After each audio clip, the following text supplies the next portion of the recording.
Okay, iBilibers, para sa ating huling hirit, gagawa tayo ng noise maker. At tamang-tama ito para sa pagsalubong sa bagong taon. Yung gagawin po natin ngayon ay isang foghorn. So, para gawin yun, kailangan nyo ng cup, lobo, straw, gunting, at tape.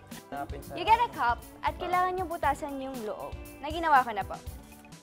Kunin nyo po yung lobo, gugupitin natin yung taas ng lobo po. Ha? Wow! Nagunting na! Yan. So, isa-stretch natin yung lobo. Ayun! Tape, tape, tape, tape. Tape natin. Yes, all around. Para hindi ko mawala. At kailangan natin ng maliit na straw. Pag wala pong maliit na straw, kahit yung malaki, gupitin lang natin.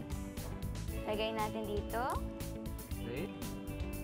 Kuya Chris, na-excite tumalon, matangkad na eh. Kami lang pwede tumalon. Ako rin po, kailangan ko po. Oo, tatalon. Testing na po natin. Testing. Sige nga. Wow! Ay! Teka, tayo rin. Meron din tayo. Kanina pa ako may ginawa eh! Testing na